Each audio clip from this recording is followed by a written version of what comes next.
Hello, everybody. Live from a brisk 64-degree temperature Koreatown, Batman.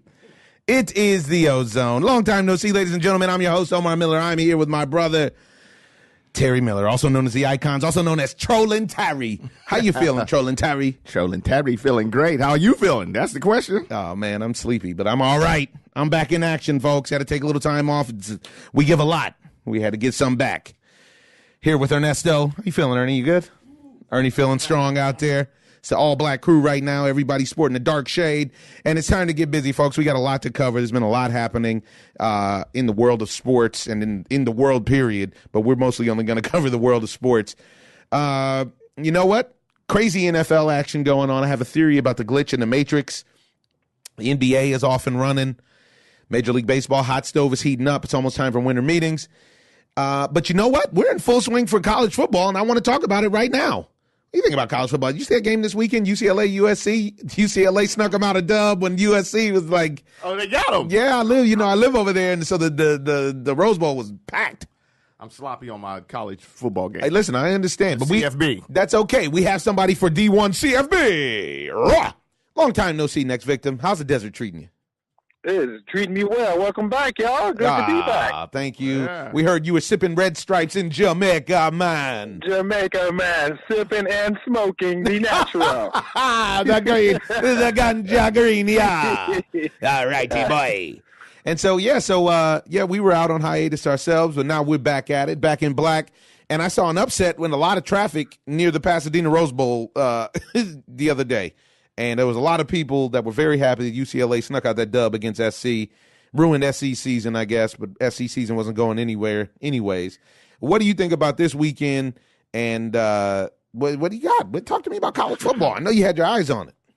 Y'all know my saying, it's going down. College football always going down. You know, with UCLA, USC, the big game last weekend, both teams needed to win, but I think head coach for UCLA definitely needed more than USC because both programs are going to be revamped coming into 2019 with a bunch of changes. But this weekend it goes down once again. Number 6, Oklahoma is going against number 13, West Virginia. Listen to me, y'all. Both these teams puts up numbers, big numbers. Both coaches like to roll the dice. But they're playing in West Virginia, so I'm going with number 13, West Virginia. Upset City? I think you should, too. Okay. Absolutely. Okay. Wow. Absolutely. I might have to put a small wager on that. Thank you think for the you tip, should do victim. that. Well, what is it? Okay, so you like West Virginia? Who else you like out there? I see we got a lot of the top seeds in action. The big game, the biggest game that I see on the board this weekend is Michigan versus Ohio State. Michigan versus Ohio State. Michigan. You're going with Harbaugh. I am not going with Harbaugh. Ooh, I am not. Wolverines down. I'm going with the Wolverines are down. They've been playing well all season. I think this game is just a little bit too big for them right now. They're going Ohio to the State, big house. at the playing Horseshoe. in Ohio State at the Horseshoe. So I'm going. Ohio State has been playing nasty for the past couple of weeks. Yeah, coach so having a breakdown on the sidelines and everything. Really? Right. Yeah. So I think it's their time to just, to get their season intact and get ready for the bowl season. So I'm going with the upset with number 10, Ohio State, over the Gold and Blue, Michigan Wolverines. Okay. And Utah State, Boise State. This is a matchup of closely ranked teams, and I'm wondering what do you like in that matchup in a state where a lot of House of Representative seats have flipped recently. Well, Utah State is. They're going under the radar. They're not seen very much on TV. I think I've watched one game of live with them playing. But Boise State is always there. And I think they're playing on the Smurf turf this weekend, so I got to go with Boise State to win. Turf, I love it. And finally, the game I want to talk about, LSU versus Texas A&M. LSU has dropped down, but I still think that they're an undercover powerhouse. What's your take on LSU, on the Tigers? LSU, I like them I like them Tigers. So I got number 7 LSU beating number 22 Texas A&M. But it is tough as hell to play against Texas A&M and them Aggies. In Texas. So this is probably in Texas. So this would be a big game for LSU. And if they win, it's crazy because the college football playoff is coming down to the wire. If they win, LSU may have a chance to jump into the top 4. Now let's jump around, because if Ohio State upsets Michigan, that's going to take Michigan out of the number 4 seeding and drop them possibly to number 7, which is crazy because if West Virginia, number 13, beats number 6 Oklahoma, everything is going to be shuffled. And Auburn, unfortunately, is still going to be number 1 because Alabama's still going to be number 1 because they're playing Auburn. But if you was a betting man, bet the odds on this one because Auburn always matches against Alabama very well. Yeah, they step up. And let's roll the dice once again. Now, number 3, Notre Dame is playing at USC this weekend. USC has had a horrible season, but USC has been putting up enough numbers that I believe they can win this game against Notre Dame, which will shake up the college football playoffs big time. I don't see it. I think Notre Dame travels well. I think they'll still have some of that offensive juju that's left from that Monday Night Football game, that shootout, and down at the Coliseum, and we gonna see what happens. Well, bet that 5 I owe you. 5 there. Double up. We'll see if it comes back.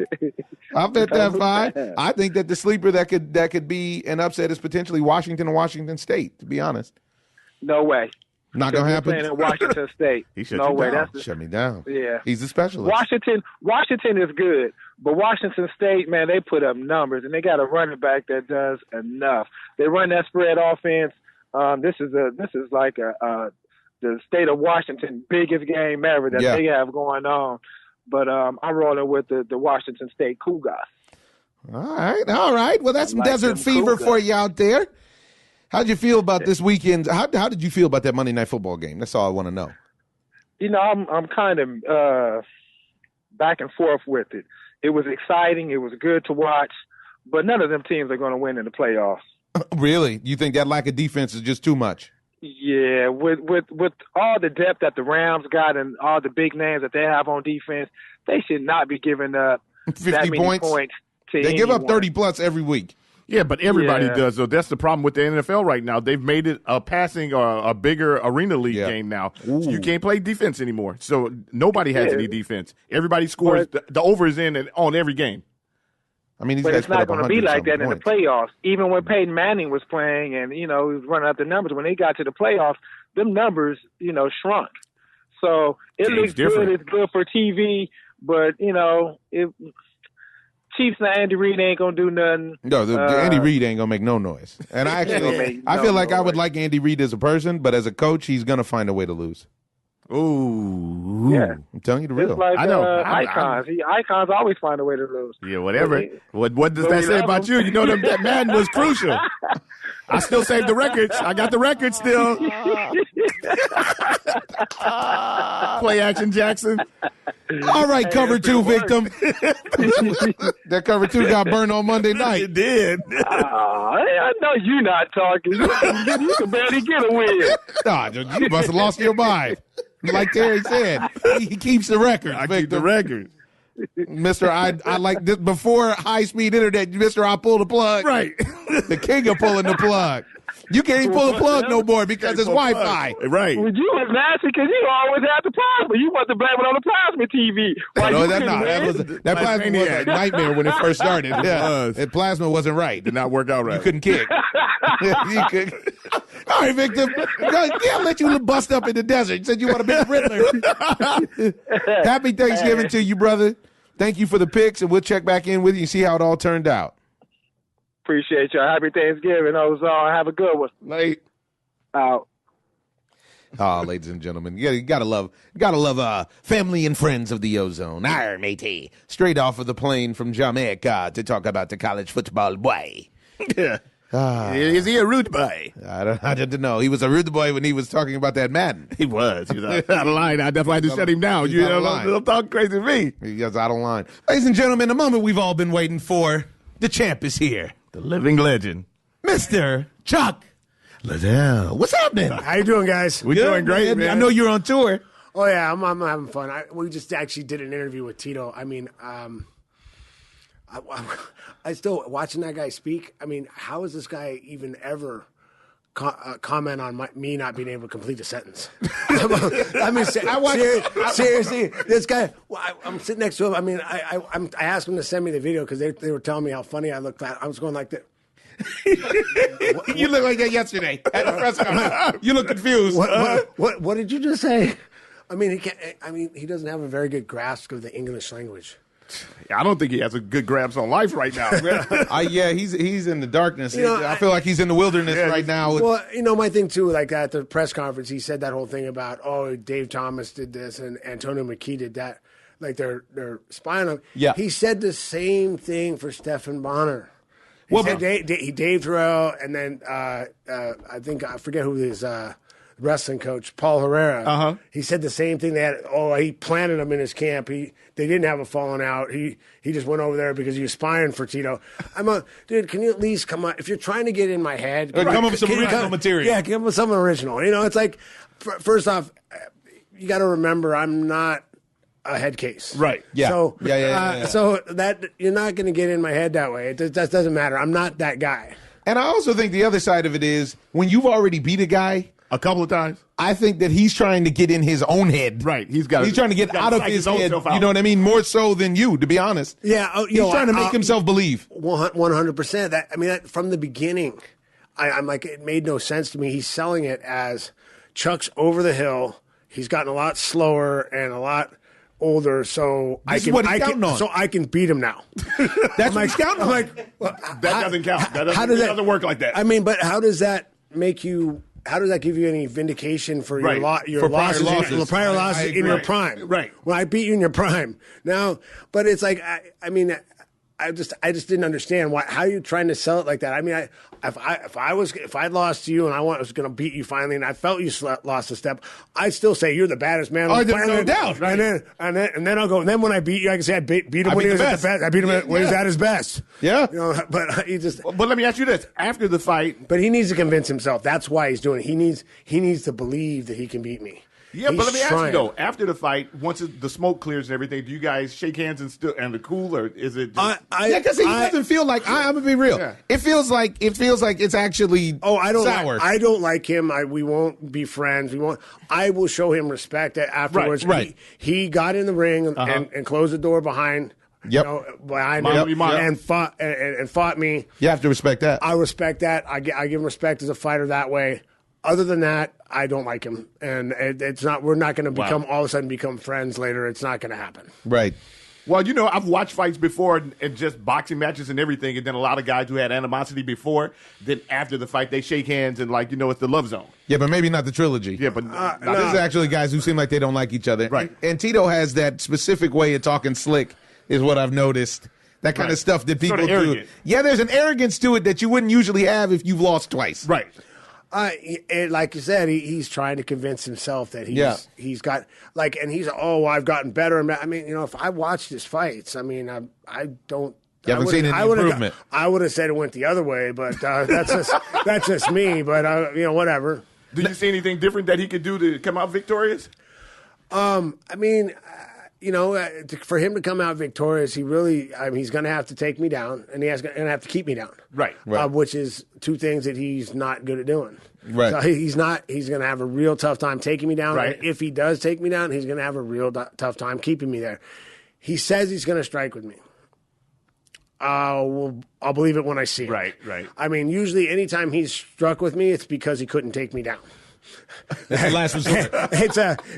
And I guarantee after we start this, once it gets started, if his plan was to strike with me, he's going to remember why he didn't like striking with me really quick. Wow. So it's going to go, he's going to go right back to wrestling. So it's going to come down to it. We spent a little time with Tito doing a couple charity events, and it seems like his heart is in the right place for a charity event. And everybody talks crazy when it comes time to fight.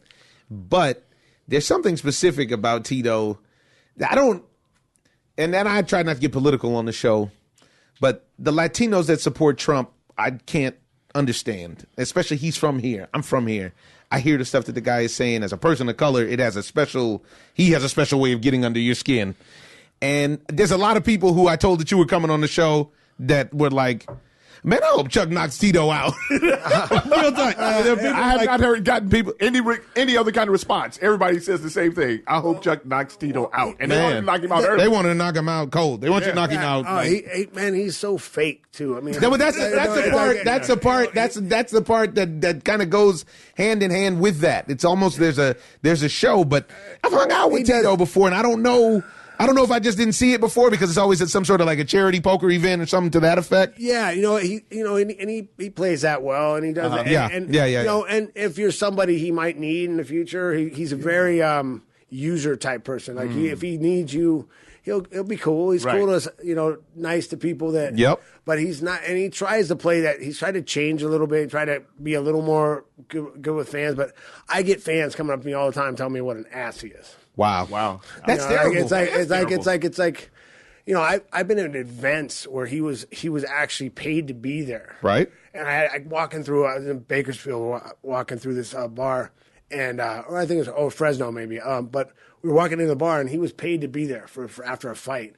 And I took a picture with two guys, and they're like, "Oh man, thanks for taking a picture with me." I didn't even know he was there, but thanks for taking a picture with me, bro. We went and asked Tito, and he basically just brushed us off and wouldn't take a picture with us. Well, paid appearance. He had a paid appearance. I mean, they said it, and the guys that from the bar, like, yeah, he went in the back, sat in his booth, and didn't interact with anyone, and just left. I'm like, what the hell is wrong with it? There's a lot of bad blood going on right now. I like it. Saturday, folks, November 24th. Yes, Saturday, November 24th is going down. I can see it, man. You're fired up. I'm a little nervous myself. Hey, man, people ask me that haven't been around me. I got a few people haven't been around me in a fight week. They're like, wow, man, you're not. Why are you so happy? I'm like, it's fight week. I get a fight. Yeah, I can see it. I can see it. Like people were asking, like, because I kept getting asked. Some people think it's about the money. I go, man, I'm okay money wise. Mm-hmm. I can make money doing whatever I want. Right. And the person saying it is Tito. Chuck needs the money. That's why he's coming out to fight me. I'm like, Tito is trying. I figured it out finally. He's trying to put wrap around his brain the way he thinks, not the way I think. Uh-huh. Now he's in it for the money and the fame. I'm in it because I love to fight. That's a big difference. For me, that's a big difference. For me, the in every combat sport. And like I had better offers as far as guarantees. And if it was about the money, I'm a conservative guy. Mm-hmm. Right. I would take the guaranteed money over the big pot at the gamble. Yeah. But it's a gamble. It's a gamble. No other pay-per-views really companies recently have done over 100. I think you guys are doing a lot of really smart. I think it's priced properly. I think it done, and I think it's great for the future of the sport. Yeah. I think it's great for other fighters, and that's one of the reasons. That's another reason I want to be part of it. But I'm here because I love to fight. Now let me ask you this: if you weren't a fighter, what would you be doing? I have an accounting degree. So I might have been an accountant, but an aggressive one. Yeah, a very aggressive one. Numbers. Right. Well, you know what? Go talk to IRS. Hey, that was okay. That deduction was fine. No. Show me your receipt. Here we go. I mean, but I think honestly, I might have opened a martial arts school. Really? I mean, nice. That's something I wanted to do since I was a kid, anyway, and even all the way through. I don't see me sitting behind it. I probably would have sat behind a desk for a little while and gone, you know what? This ain't for me. This ain't for me. I can do something else. I tell you what, though, there's not a lot of people that are credited with starting something massive. I mean, you think about guys like Steve Jobs, and you think about guys like Bill Gates and like your man from McDonald's and so on and so forth. You are regularly accredited with making combat sports massive. Yeah. Throughout the world. And I mean, it's something that I think you need the credit for because it's cool because I can tell you, I was in college when you first started rumbling, at least on the tube and whatnot. And I remember when my other brother who lived out in Colorado, he called and he was like, man, they are doing something out here that I have never seen before. They're fighting like in a barn. He said it's like a blood sport kind of deal out here. And then I started to see it, and you were one of the few people. I was more of a boxing fan. You were one of the few people that I knew and I respected because you stayed with it. And honestly, whenever you're the pioneer, you never get the fruits of your labor like you should. You see a guy like a Conor McGregor or something like this, taxing crazy dough, insane money. And I think about it all the time with guys like the ball players. You look at a guy, I remember when Ricky Henderson made $1 million and it was the biggest thing in the world. You got guys signing for $400 million now. You know what I mean? Insane, man. It's insane. Crazy. And they couldn't hold Ricky's jock. Right. They're like, you know what I mean? And for you to be here still, I admire it. I'm a believer that people should continue to do what they love to do until they can't do it. And it's dangerous because you can't play combat sports. You can't play boxing. You can't play, UFC. You guys can't play.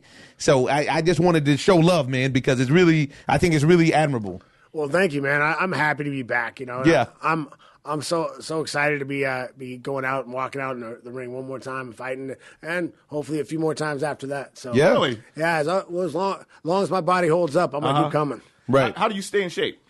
Even when you're not fighting, obviously. Yeah, I've never seen you sloppy. Yeah. No, well, I go to Unbreakable. I mean, I've seen you. That's my first match with Jay. Yeah, and I work with some of the football players. I do a lot of different things. I work with other fighters. I just stay busy. I stay active. That's all. I like being outdoors. I like doing things that are physical. So staying active all the time helps you stay in shape. Yeah, well, that's what's up. Yeah. And now tell me this: on your resume, you have all of the names on your resume. All of them. And you've beat everybody. And the one thing that I admire that you do and have done is that you've lost and you've come back. There's this myth now in boxing and in combat sports, and this is, I think, where MMA and UFC are actually, and Bellator are way ahead of the game, is that a loss doesn't define a guy. Right. And you have the will and the desire to come back and fight some more. The old adage in boxing is the guy that hasn't lost just hasn't fought enough people yet. Or the right person. Yeah, they're the right person. And you stayed the course. I wanted to know, who was your toughest fight? My toughest fight, that's a real hard one to say. I bet. I've had a lot of great wars with guys. The one guy that I really wanted to get back at, I still want another shot at Rampage. Really? Really? To be honest, I think it's one of those things. Great fighter, tough guy, caught me. That's one of the guys that I actually was trying to avenge by that loss. The time I brought him over to the UFC, I asked for him. I was trying to avenge all my losses, and at the time I only had 2, so I wanted both those guys. So yeah. Now I got something else that we float over here, and we're trying to start an undercover movement for combat sport athletes. What do you think is the holdup on getting some kind of a union together for combat sports boxers? I trained in boxing gyms. When I was shooting in Miami, I used to train down at 5th Street. I train out here. You see guys, world champion guys, walking around and nobody's there. Nobody can take care of them. Nobody can help them. They run out of dough. As an actor, you're a member of SAG, I'm sure. Yes. You have a pension fund. You have, you have something to look out for you and all the other professional athletes. You guys are generating billions of dollars for a lot of people, and everybody else has this. Why do you think that we can't get this together in combat sports? This gets to be a long discussion. Yeah. But for me, I think if it's going to stay with this kind of a model, which I think is great for fans, having the UFC be the NFL of mixed martial arts, because I want everybody in the same in the same organization, so they all fight. They get the best guys fighting each other. But like now the other model, the boxing model, where you guys are partners in the fighters are partners. The main guys. Now the thing with those is now you're talking about. The home run's big, but the guys below them don't get paid a whole lot. And they're paying those guys. A lot of people don't know is that those guys, the headliner guys, help put together the card, and so they have to determine. Trickle down. Yeah, it's a trickle down. Yeah, and so, there's benefits to both. But if it stays with the UFC being the NFL of it, they really need. Somebody's got to do something. Somebody's got to do something. Because I think you need a pension for these guys. You know, come on, man. Most guys don't have an accounting degree. Right. The guys that have been in there, for 10. I don't know how you. I don't know the logistics of it. I don't know how you. Neither do we. How do you qualify for it? Is it 10 fights? Is it 15 fights? Is it a world championship belt? What is it? What makes you qualify for the pension? Because in football, it takes 4.5 years. Yeah. I think baseball kicks in 160 days or something like that. 160 days up. Yeah, I think whatever you need some kind of qualifying for it, but it needs to be it needs to happen. I mean, if you're going to keep it like in that model, otherwise, you need to kind of move to the the boxing model where the guys are making bigger top end pay. But I mean, in that NFL model, like that Major League Baseball NFL model, the guy, but people don't understand is the fighters below the main event guys tend to make a little bit more. Yes, but they are shaving. But they're doing something smart. They're shaving off the top guys. Right. You shave the big end. Right. They're shaving the big end instead of the bottom end. Yep. So that's a lot more. And it's the other way in combat sports. Yeah. Combat sports are the organization's taking this part. Yep. And they're making it a little wider down here, but boxing it's this way. Now the problem with the union and why you have a problem getting them union in boxing and MMA, every fighter, most fighters, always think they're going to be that guy. Right. I want the home run. I want the $50 million. I want that. And then I'm good. But even if you get the $50 million, though, why don't they understand that it's enough of the pie for everybody? It's just not. And I'm not talking about everybody walking around getting $500,000 a year for the rest of their life. Right. I'm just talking about basics. I'm talking about medical. Yeah, so the guys medical more than anything. Well, yeah, and that when I'm talking about a pension, I'm not worried about. I'm talking about like. If you fought enough time, you put your time in, whatever that. You should get a base salary for the rest of the base salary, not something that you can live on. Yeah, for sure. A living wage. I agree. A living wage, and then after that, you guys, if you want to work, you can make more money. And do for sure. But you should be able. Yeah, I want them to be. If you're in that, you're in that amount of time, you put in that time. They earned a lot of money off you. These guys are making crazy dough. So you should be taken care of. I'd like to see those guys taken care of. Now, don't get me wrong. Like if you fought a few times here and there, no, it's not the same. No, that's why the logistics are asking qualifiers.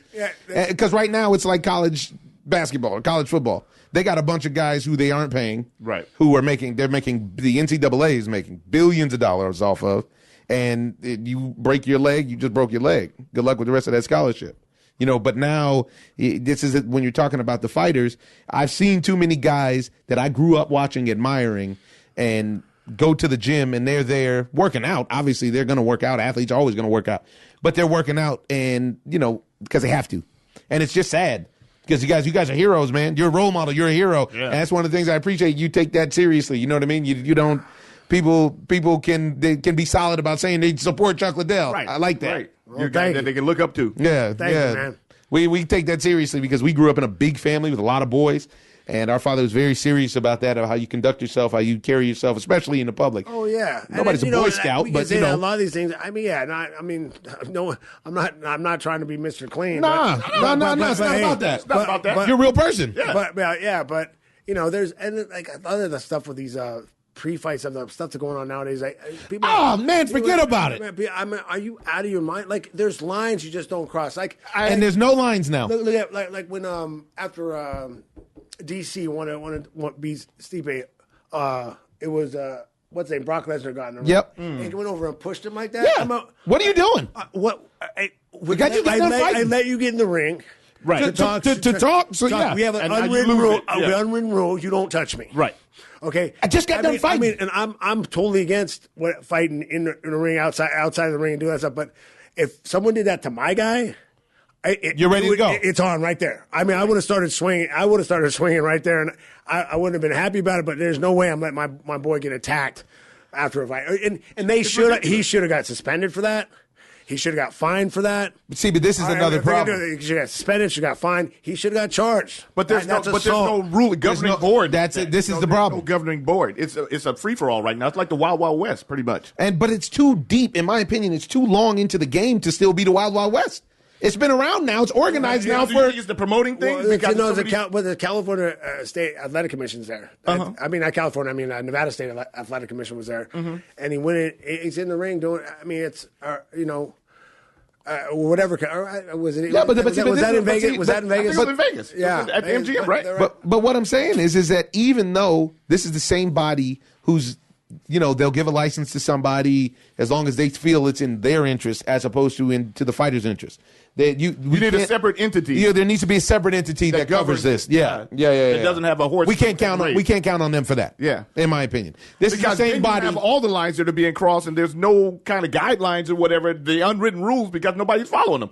This is that new generation of these young guys and everything else that coming in that feel like they can say whatever they want to say, that there's no repercussions, they can do whatever they want to do. Yeah, and I just think there's always been like I don't mind guys promoting fights and doing stuff, but of course, jump in the ring, let's get it, let's talk and smack the whole nine. Yeah, it's all good, but there's got to be some lines. You can't put your hands on nobody. It's like don't touch me. Yeah, right. These guys bumping guys' heads, and I mean, and just another one with DC too was when John Jones he comes in and bumps him with the head and he pushed him, and they find DC too. Why'd you find DC? Because but I mean, I think a push when a guy headbutts you, it's a legitimate response.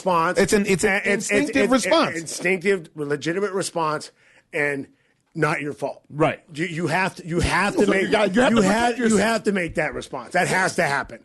Otherwise, you're literally just getting punked. And then John punched him, and I know John was trying to punk him because I had a conversation with him about a month before that in New York about how I couldn't believe how these guys are letting people bump their heads and do this stuff, and I'm like, and he did it on purpose. Man, if you bump my head like that, it is on. And he took that, and he was like, you know what? And he decided to do that. He's like, I'm going to give this a go and see what this does. It worked. And it worked. Well, there was a lot working for him. Right. It wasn't just that. There was a lot working in Johnny Bone Jones' favor. That was not up to code, if you will. Very disappointed in my man for that. But let's get back to this fight because I really want to promote this fight. We're going to be there, man. We're going to be rooting for you. We're going to be there this Saturday, ladies and gentlemen, at the Fabulous Forum in Los Angeles. It's revamped. They got $1 billion renovation. Why it costs $1 billion to renovate an arena, right. I don't understand. But they got $1 billion renovation. It's really nice now. Come on out. Tickets are available. If you can't come directly, watch it on pay-per-view. It's going to be a great event. Ringtv.com or fighttv.com, FITE. Yep. TV.com. Best place to get it. Okay. There it is. No, I was just saying that this model that they have, I really, really like, because this puts you guys have to get out there and promote yourself as well, right? Oh yeah, for sure. Yeah, we're partners in how the show does. I mean, that's the gamble. And that's a gamble. The show does really well. We're going to do really well. Well, you got us to support you for sure. Now, I got another question for you. In prep for something like this on a comeback, it's been a while since you've been in the ring. So in prep for something like this, what do you do as a mental preparation? Not just a physical preparation. What do you do as a mental preparation? I can see you're a high energy dude. Obviously, you're physically ready to go. What do you do as a mental preparation to say, you know what? I got to let that animal back out. I have to. Obviously, you can't walk around like that in public. It's dangerous. You know what I mean? Right. What's the thing here? The good thing about me is I'm really kind of I love fighting. I love that, and it's always been more of a calculated. It's almost like I'm a cold to make kind of a pump. I'm a cold-blooded killer out there. Like I don't have to be mad. I don't have to be angry. I am really trying. You don't have to hurt not you. Like the guy, right? I'm really trying to hurt you, but in a very relaxed, calm way, disciplined way. Like it's a calm way. I'm like, it's not. I don't get emotional. I think emotion clouds judgment. So I mean, I am out there trying to really hurt you without. It's like without losing your head. Without losing my head, and I don't get excited as far as my heart rate doesn't go up from just being mad at you. Or yeah. I'm the only thing getting my heart rate up is the activity that I'm doing. Right. So you literally slow the fight down, and then in your eyes, the fight is a lot slower than the way that we see it, pretty much, huh? Yeah. I slow it down, and I'm kind of seeing where I can set up. I'm trying to throw something, I'm trying to figure out what he does when I do that. So that, if I do this, he does that. So I can just make it look like I'm going to do that and do something else. Right. Do you look at a lot of video footage of the fighters before you fight them? Yes, I do. I scout guys for sure. I mean, I like to see tendencies because there's certain things. Creatures of habit. That's what we do. But the thing is fighters react to other fighters differently. But there's certain things where I can see, okay, when he did this, he does this. When he did that, he does this. So I'm going to try that once to see what happens. Right. Oh, okay. That's how he's going to react that way again. Boom. And now I got it. Right. And I can go out and take those little things. So I usually have usually add about 2 or 3 things for people. And then from scouting, I also I've been fighting for long time. 30. I've been training for 30 years plus. So I have a lot of tools in my toolbox. You got them. Yeah. So I take things out, and for certain fighters, I take this out, take that out, using this. I got certain things I'm planning on using, and I usually add some things. I'll add a few. Hey, this combination looks like it'll work real great with that guy. Let me try that. Because of his height, or because of how he moves, or because of whatever he wants, what he's like. What he's looking to get. Like Tito's looking for a take. I know he's looking for a takedown. He's right. And it's not a secret. Like I said, it's not a secret. Even if he isn't, he's going to start looking for one right away. I promise. He's not going to stand. It just can't stand. That's not his strength of the fight. Yeah, that's not where he's strong. He's not. He's methodical, slow. He's like a robot. Like he punches like a robot. I mean, he'll get picked apart if he stands with me. If he stands there and tries to outbox me, it's going to be ugly. But so there's a lot of different tools and a lot of different ways to do things. But that's what film is for. I mean, you can pick all those things out. I have to say, man, you have a great approach. I like your approach to the game because it is very almost scientific. And so many boxers and fighters, we have a lot of guys that come in. And, I think it also comes with the maturity of your age. Nobody wants to admit, man, I don't watch no film. I don't need to watch film. I just go in, I do this. You know what I mean? And it's like. Well, I think that's one of the things with MMA that allows you to compete at a high level at an older age. For a longer period of time. Because it's not just about speed and power and strength. There's so many strategy, many ways to win and lose and put things together that you can offset some of those deficiencies right with knowledge right and skill at putting it together. Wow. So do you think you can ever come up with your own form of martial arts? That's actually what I was going to ask. Do you see yourself training and promoting the way you speak about it? You speak about it like a teacher more than a. Well, that's what we've been doing. I think that's one of the best things the UFC did to martial arts in a lot of years. It forced a lot of martial arts to adapt. Because, I mean, I was in a style, my original karate style. They're like, oh, you can't change it. Don't change anything. Don't learn anything new from other styles. It's our style, only our style, or, that whole thing. And I'm also, he took 3 styles and put them together in 1952, and we had to stop evolving. And it's over? Right. Yeah. Right. It's a wrap. Right. It's a wrap on that. Ladies and gentlemen, karate. That's all we got for you. It's a wrap on karate. Yeah, I agree. But I think that's what we do. I mean, I think at the Pit with John Hackelman, we do some traditional stuff. We keep a lot of the traditional stuff in there to teach guys, but it's always evolving martial art for us. We're always working at changing and making it better and helping people get better at the sport. I gotta come mess with you guys one time, man. That's cool. Yeah, I have a problem because I tried to train a couple of times with Regan Machado. And, man, I'm just not flexible enough. Like, when you get – I'm ready to – I'm calling uncle as soon as I get on the ground because – but it's a flexibility thing because you're doing stuff with your knees and your hips. I really need to loosen up, like, seriously. Yeah. And you guys are doing stuff where you're way more agile than I think that people – regular Joes give you credit for. I really believe that. Oh yeah, I mean you have to. Yeah, hip flexibility is big for huge, and mine are tight. Yeah. My hips are screaming, and it doesn't work. Really? I'm telling you, you get on the floor with these dudes. I'm strong as an ox. I can pick up whatever, I can do whatever. but means nothing when they twist my hip. And I'm like, oh, wait a minute. I'm telling you, it was embarrassing. It was embarrassing, and that's why I just continued. I worked the mitts in the bag and the blah blah blah. He gets a bad man though. That's a man, and he was taking it easy on me. Oh, was he? Oh my! Are you crazy? And he's a big dude. Rick's a big dude now. I'm telling you, he's a bad man. I promise you. But you know who hooked me up with him? Who? Is Michael T. Williamson. Oh, really? Yeah. You know the actor Michael T. Williamson? Yeah. Matter of fact, Michael T's a bad boy. Michael T. mess you up. He's a you know what I mean? He's trained. I don't know. He may be a black belt. He's definitely he's studied. And he hooked me up. We were shooting. We went out to a charity event, as a matter of fact, in St. Louis, and we were talking about fighting and moving and blah, blah, blah. He's like, man, come with me one time. I was like, all right, I'll mess with you. I went over there. I got loose. I mean, get loose. I stretched a little bit. They were like, okay, now we're going to get on the floor and we're going to do this. Oh, okay. I get on the floor and they're like, okay, so now you put your hand on the man's shin. I'm like, okay. And I was the demo first. I wasn't the person doing it first. And I'm big. So Regan was actually doing it with me. And he's like, so we're going to do it like this. You put the hand on the man's shin. And then, because he speaks Portuguese, blah, blah, blah. And he did something, and I was like, oh, okay. It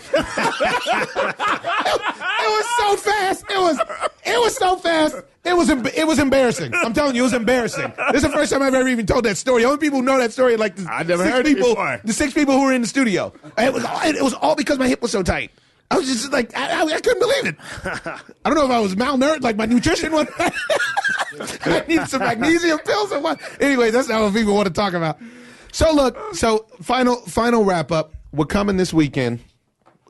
I'm really pumped up to see it. We're gonna blast the podcast out. Yeah. Is there anything else that you want to speak about in the build up to the show? Oh man, just don't miss it, man. It's gonna be fun. I'm going out there. I'm gonna have a great time, and I'm gonna knock Tito out.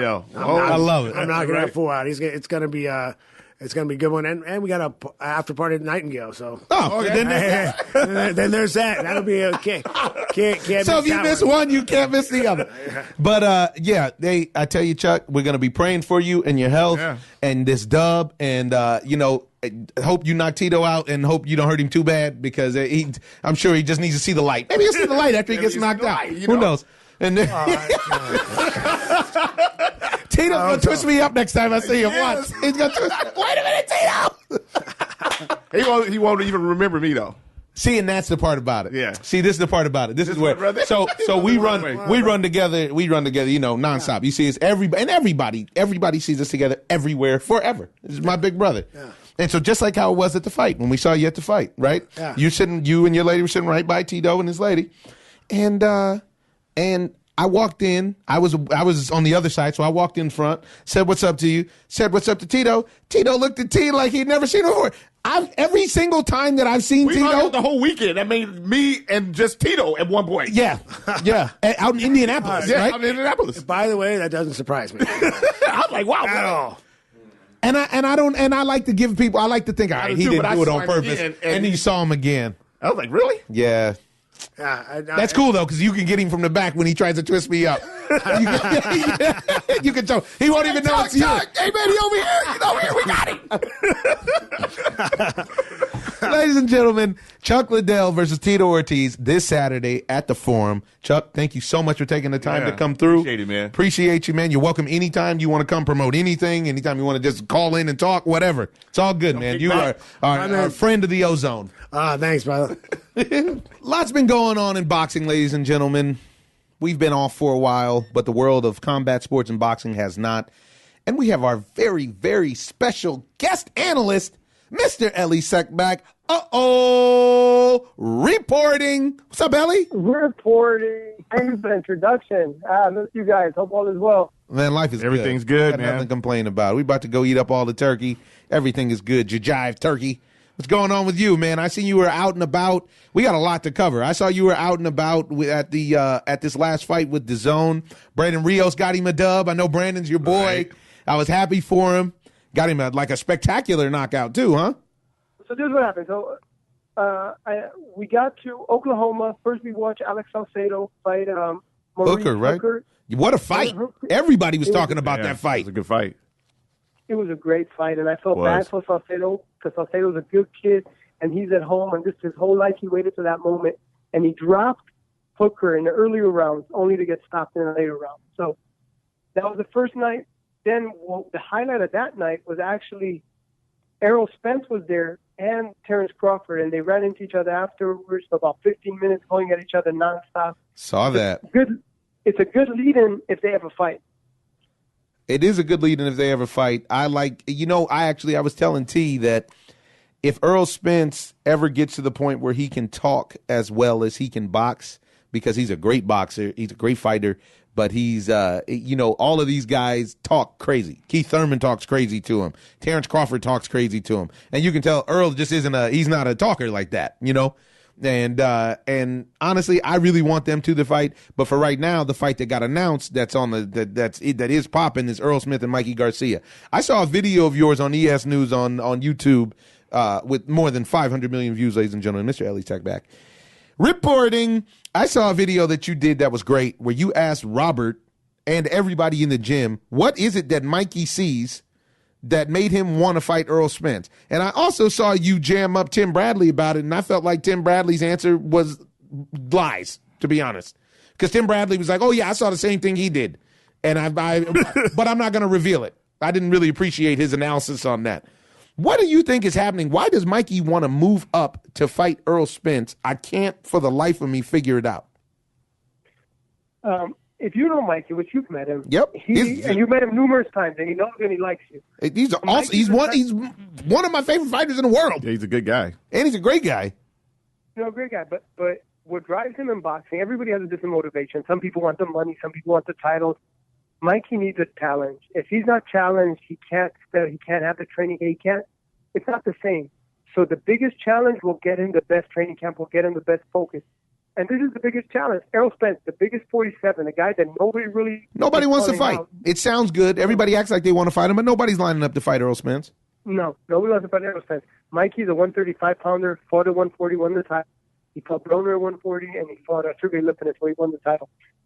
Mikey wants to go up and fight the greatest. It's all chips in, everything on the table. If he wins, overnight he becomes the biggest name in boxing, pound-for-pound king, a 5-division champion. If he doesn't win, he wasn't supposed to win. Yes. So it's now, people would say, but it's such a big risk. He's the fighter. He's the one with 39 wins, 31 knockouts, no losses. He sees something. He feels it. Errol Spence is a champion. Errol Spence is a big puncher. He's a big dude. And we also saw the height differences, although in the face-off, the angle made it look much worse than what it really is. Because Lennox Lewis is not 5'11". No, Lennox Lewis is my height. Yeah, Lennox Lewis is a big fella. Yeah, he is a big fella. So you have to dare to be great. And Mikey is daring to be great. If he pulls it off, it's the biggest move ever. If he doesn't, he wasn't supposed to. But at least we're going to see the best fighting the best. And there are examples in boxing history, whether it's Shane Mosley moving up from 35 to fight Oscar, or Sugar Ray Leonard. No. It's possible. I don't see how he beats him, but it's possible. And I love that Mikey and Robert take on the challenge. And I think it's going to be a great fight. I think it's going to be a better fight than people are giving it credit for, because Mikey's fundamental skill set will keep him in any and every fight. But what Earl Spence brings to the table is he's going to be the bigger, better boxer at this point, and he's a stronger fighter. And physically, and he's a better athlete. But I think that's his number one thing that he has over Mikey. It's just that he's a better athlete. But Mikey is fundamentally sound, which and is unbelievable. Has more. I think he has more ring experience in big time situations. All right, so we got that to cover. A fight that I don't feel like I'm hearing enough about is this Wilder Tyson Fury fight coming up in just over a week and a half at the Staples Center. Why do you think this fight isn't getting the crazy pub that normally the big boys bring to the table?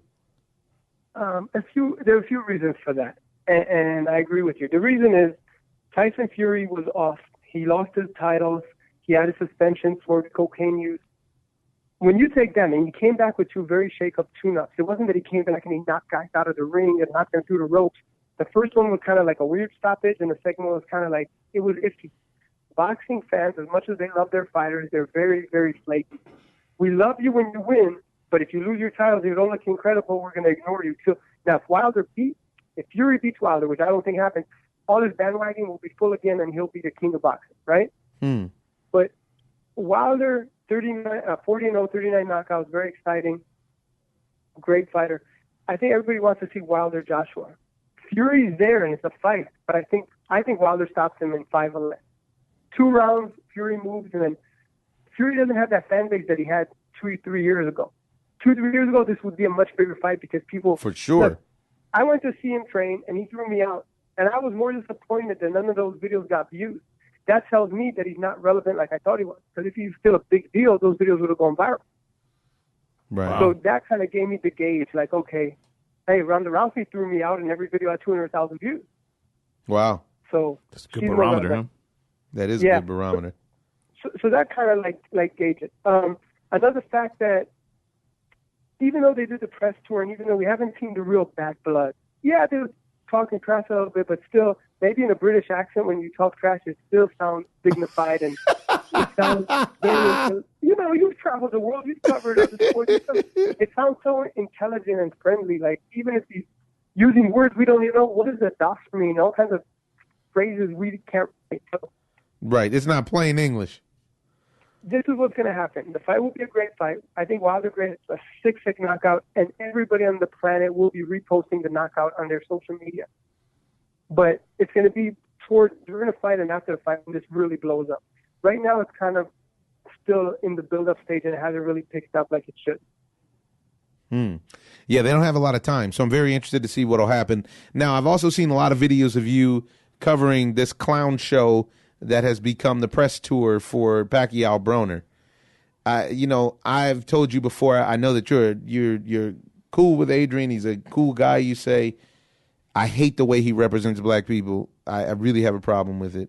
And this fight is being made, and Adrian signed that Broner signed that big deal where he got his bag secured. And I don't know why they gave him those crazy numbers, but I guess because he's enough of a draw for a fight like this. I expect Manny to do work against Broner because I think that Broner has a short will to win, and he likes to get a late start, and I don't think that's going to work well against Manny. Not at least the Manny that we just saw against Matisse and the last couple times around.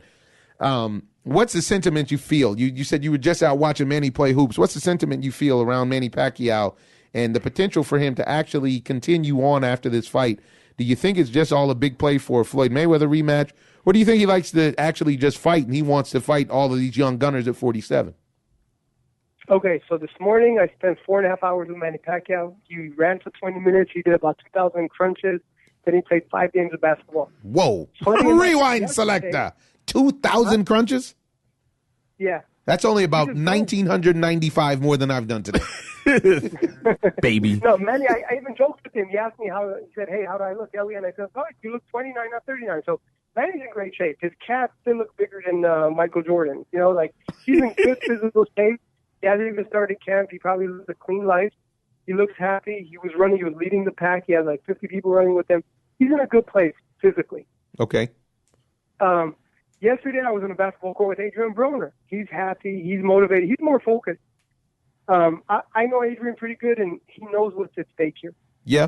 The winner of this fight moves on to bigger and better fights. Maybe a Floyd fight for the winner. We don't know. But whatever it is, they're going to make a lot of money. So they both have to win. If it's a close, controversial fight, maybe they still come out both winners. Like each one could claim a win. But if someone gets stopped, if someone gets knocked out, I think it rolls them down the hill, and they have to start from scratch. They have to really rebuild. Manny's still Manny, same team. He's very happy. He's focused. Adrian is very, very focused, and he's going to have a different coach. Cunningham coached him for the last 2 fights. The last fight is going to be in his corner again. Okay. So to me, it's an interesting fight. It's going to sell it. The numbers. It's going to sell. It's going to sell. Believe that. Now, tell me this. What's your take on the consolidation of all of the fight stables? Because now you got, Fox made their big push. They're with PBC now, and they have a lot of fighters, a lot of names, and they rolled out a very impressive slate for next year already. Fights that are already set.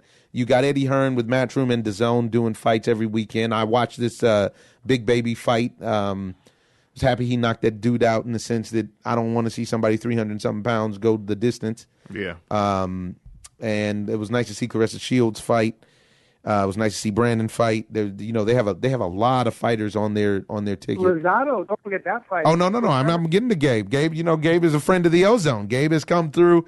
Gabe got jerked, in my opinion. I had Gabe winning the fight, probably 7-5 or 6-4-2. I know people don't like even rounds, but I thought Gabe won that fight, and it's unfortunate. I think that what's happened with Gabe is that they meaning the league has decided that he's a stepping stone fighter, and I just really hope he gets his chance and he gets his just due, But what do you think about the stables in general? It seems like everything is consolidating.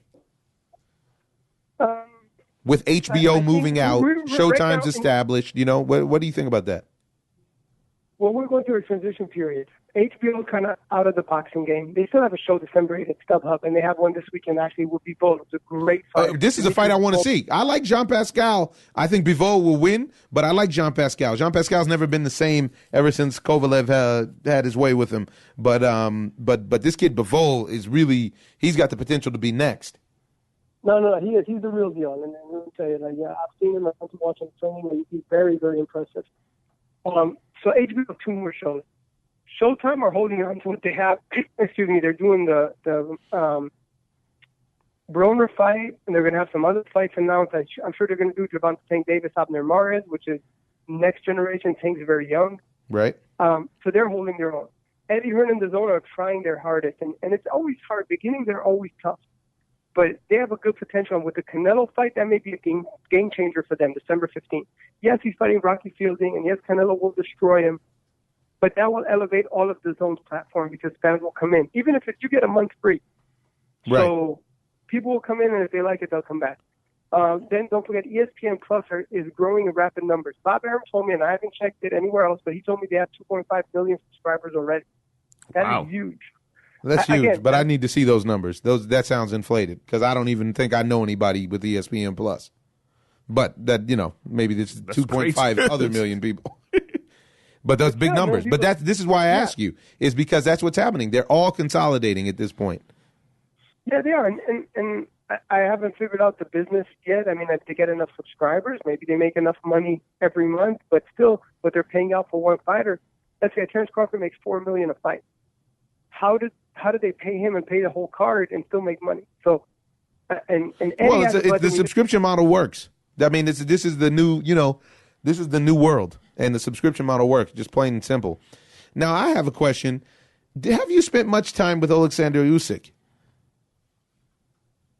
I'm sorry, what was that? Have you spent much time with Alexander Usyk?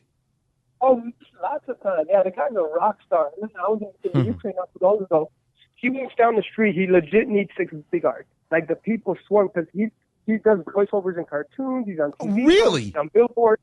He's larger than life. He's bigger than any other Ukrainian fighter. In the Ukraine, he's a celebrity just as big as Brad Pitt is over here because he advertises online gambling and some cell phone services. You see his posters everywhere. People love boxing there anyways. He's a gold medalist. He's a champion, and all of his achievements are making his name bigger and bigger and bigger. No other fighter, not even the Klitschko's, needed security like he did, just to walk down the street. Wow. And this is at the WBC convention? Yep. This was out. I mean, the convention area is the convention. I'm talking about No, once you get out. No, I know what you mean. I'm saying when you were over there for that. Yeah, I was over there for that, and I already knew that from before because he was telling me how he does voiceovers, and he has a personality. He's just, he looks crazy, like he has a crazy look in his eyes, but he's really funny, and he's light on his feet, and he likes to joke around. If you ask me, I think he's boxing's biggest secret because I don't think the boxing world caught on to him yet. Only hardcore fans know him and got familiar with him. But if he walked down Hollywood Boulevard right now, don't know how many people will rush him, knowing that he's one of the best pound fighters in the world. Every time he fights, he wins. Yeah. No, he's definitely top 10 pound for pound. All right, Ellie. Well, we just had a great interview with Chuck Liddell, and we're running long on time talking about him 49, and Tito.